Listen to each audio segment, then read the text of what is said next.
Hi there, welcome to part two of the look at the X-Touch being used with the Black Square the King Air 350. So this is where we were before. We have done we've done all of the GPS. We've worked well on the transponder, VOR, the battery, and meter mode. And we're moving to here, which again is the overhead panel, and we'll be looking at the windscreen wipers. So in that overhead panel here, we've got this one here, which goes between slow, fast and off. And if they've stopped in a weird position, you've got this spring-loaded park button there. So back into axis and O's again. And if I change, it's on bank B, so I've changed my setting to bank B, and it's this wipers increase and decrease, and it's just another one of those input variables that we saw in the previous video. Again, it's chosen the I've chosen the B variable for the increase and the decrease one. So as you turn it, it just increases and decreases. It's not going to go out of range. That's the beauty of these input events, that they're kind of barriered to stop them going into silly values. So if you decrease it, when it decreases down as far as needing to go into the park, it automatically handles the temporary transition to the park and then back to off again. It does that totally automatically. So that's, again, pretty easy, nice one to do. The next one across is the decision height. I must admit, I don't use it very often, but for the sake of completeness.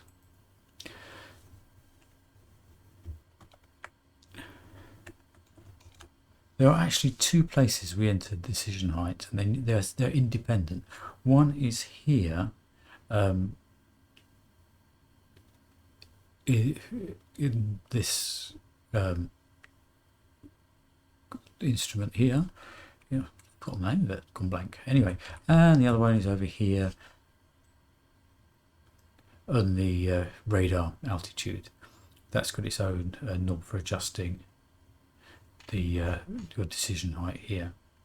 So on using the same key, same button here, I've got a button on the end to toggle the decision height, whether we're working with one or the other gauges. So in terms of axes and O's, let's get into that. So there's my script for the decision height. So if we go and have a look at my scripts for this,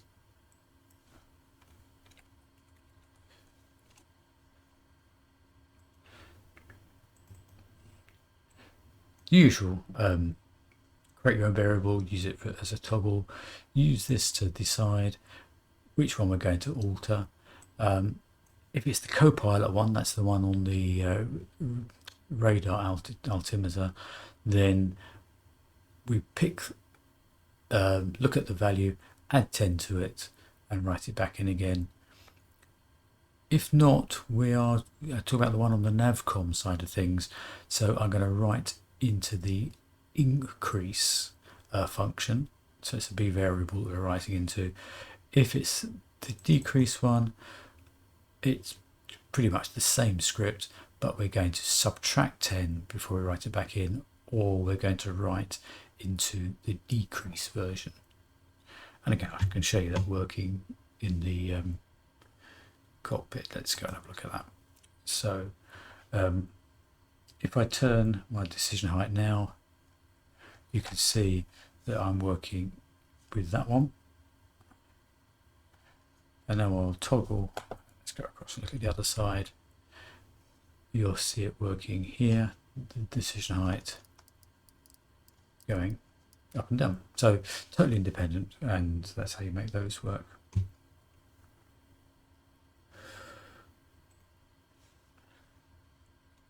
The next one is the fire test button. Well, controller. It's a bit difficult to show because it's quite hard to see. Let's get this out of the way. It's black on black, which is not great to see, but it switches between the off state round to here. We're just going to look at the two extinguishers, and round to here to look at the detectors. And what that's doing, when you test it, you'll see up on the glare shield here. Let's use the control. You can see it testing various different parts of the system and putting up the correct enunciators. Okay, so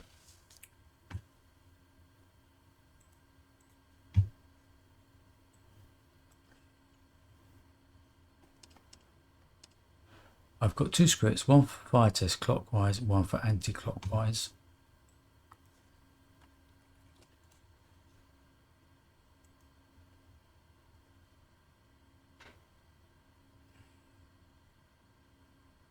So here's the clockwise one. Now we need to defend going below 0, so we put a barrier on that. It must be greater than 0 for it to turn it, and what it does then, it reads the variable, subtracts 1 and writes it back in again. And anti-clockwise, again, we need to protect, make sure we don't go above 4. So we check it out, and if we're below 4, then we can get on with adding 1 to it and changing the value of the mode that we're in. Okay, so that's the fire test. The environment mode, that's this one here. It controls the cabin temperature, whether we're going to not have any heating going on, whether we're going to have it automatic, manually heating, or manually cooling. So this one, when it's in automatic mode, works with this temperature knob here. When it's in manual mode, we're working with the manual temperature here. So we need to control that controller there.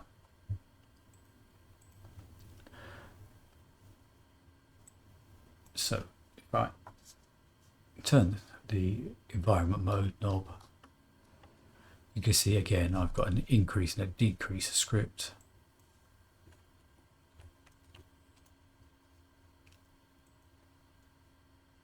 Here's the increase. Again, we need to defend it to make sure we don't go above mode 3. So check that we're under here, under mode 3, and read that value, add 1 to it, and write it back in again. And decrease 1. Make sure we don't go below 0. And if we're okay, if we're above 0, we can subtract 1 from the variable and write it back in again.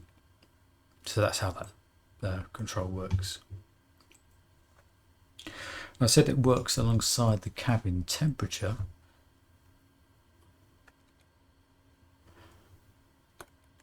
So if I turn the cabin temperature, I reveal where that is.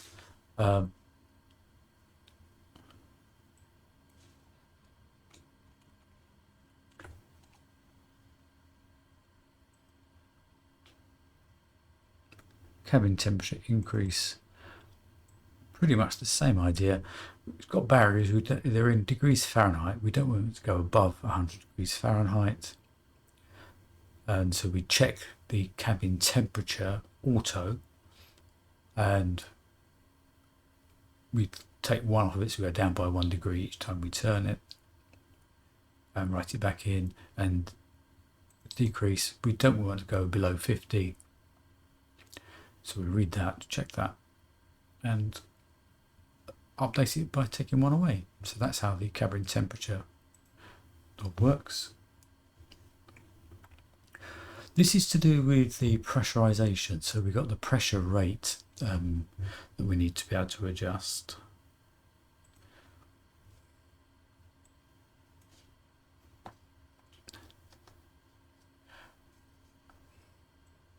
So again, an increase and a decrease version of that.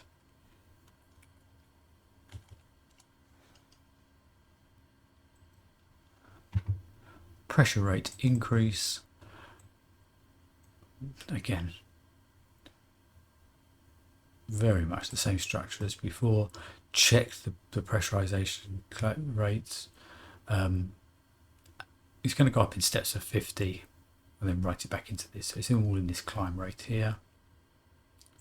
And so we've got the increase, and the decrease version will be taking the 50 away from that.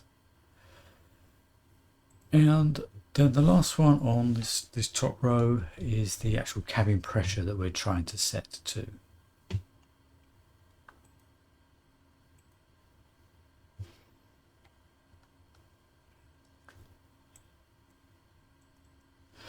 And this one is straightforward. K event, a key event, because it's been around for ages. So we're going to look for the pressurization, altitude, decrease, and the increase version on the turn right version of that.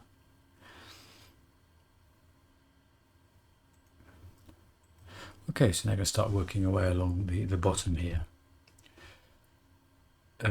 So the rudder boost.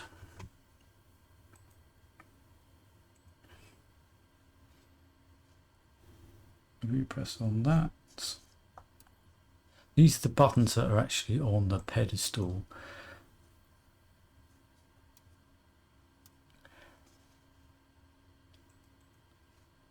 So it's going to run a script for my toggling the rudder boost.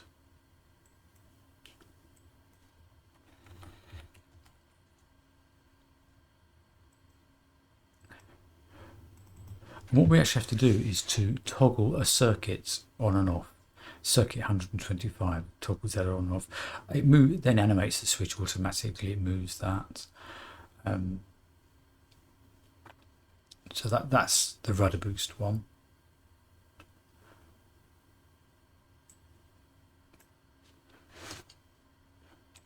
The next one along is the electric trim. So again, I've got going to have a script for that one, because we're going to be triggering a different circuit this time. So we're triggering the number 73, circuit 73 for the electric trim. Your damper.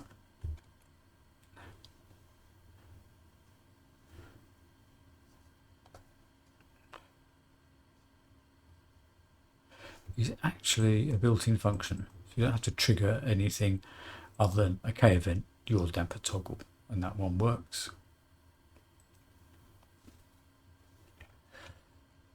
The next one along is a three-way switch for the pressure. So normally we use it going from hold the pressure to dump the pressure, so it opens and closes the valve, but it's also got a test function as well. So we need to look at that to see what's going on with that.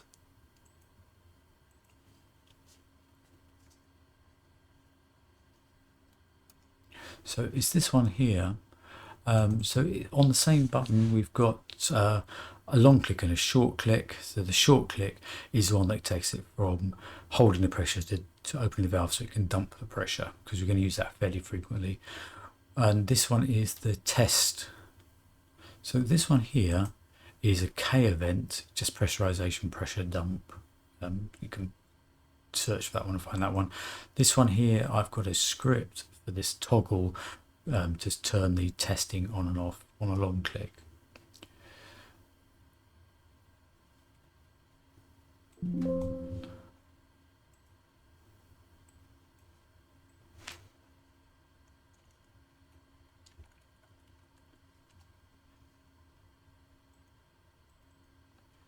And it's just this one here. It's the LVAR pressurization test mode, and you just toggle it, write it back in again. So that makes that work quite well.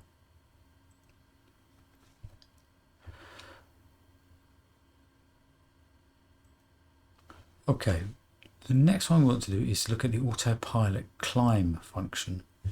So this is like a level change button type thing, that it will try its best to hold a fixed indicated airspeed and do the best rate of climb it can with the throttle power you have given it. So it hasn't got an auto throttle. You need to make sure you've given it enough extra torque to make things work. If you don't push the levers far enough forward, you'll either get no climb or it will try to hold a speed and it won't be able to. So you're responsible for the throttles for this, and it does different rates of climb depending on the altitude it's at. So let's have a look and see where that is. Let's show you this in operation. So if I press the climb button, you see I've got a script for the climb button.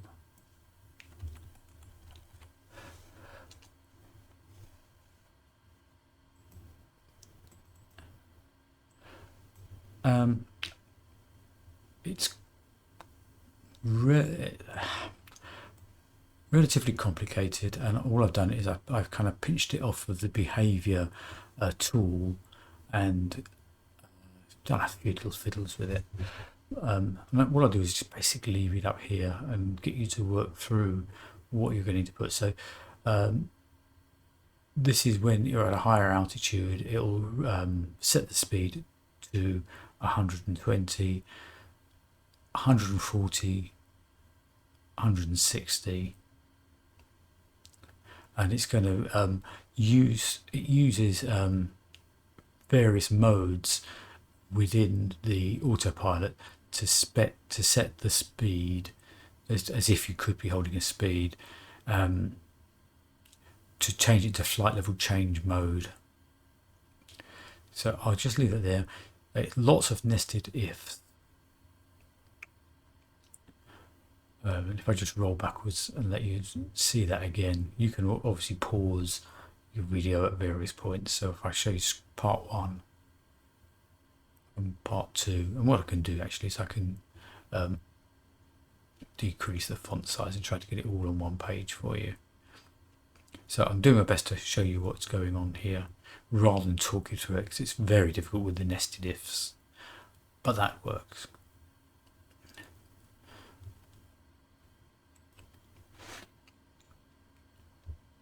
The descent button is a bit simpler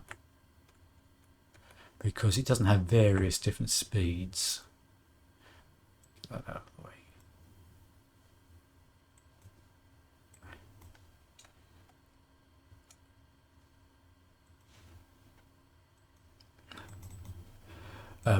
It's basically going to go about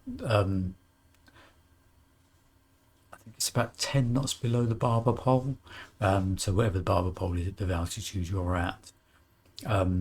So again, you've got to remember to decrease the power, otherwise you'll overspeed. And this is it doing its calculation for itself of what the speed should be set at. And so it's going to read the altitude, work out what the barber pole should be, take 10 off of it. So that's telling you it's in the IAS hold mode for this to work. I'll leave that there for a few seconds for you. Okay. Then we've got the half bank mode.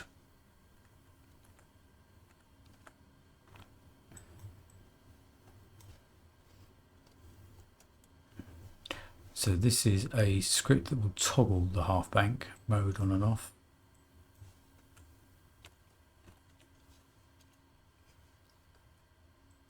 Which I've never used, but that's how it toggles.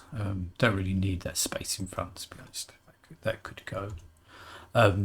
So it's an input event. It checks the half bank button and just does a toggle on it. Probably could have written that straight in without actually using a script, but that's how it works.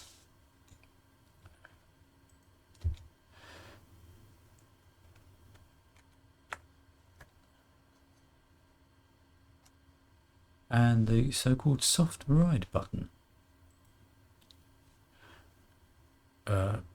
which is another script that toggles the soft ride. So I'm guessing that I could have written that straight in with a variable. Let's have a look. Yeah, I could have toggled that straight in, but there you go. It works. Works like that. There's a sort of toggle function there. Okay, so that's everything that I've got at the moment on my X-Touch.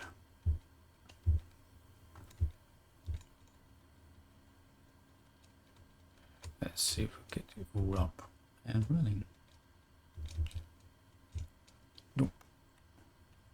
As you can probably see there, I've got a couple of extra buttons left available. What I'm thinking about doing is to put here the cancelled for the master caution, master warning on here, so I've got quick access to that without having to dig around in my Stream Deck, so I can cancel those warnings.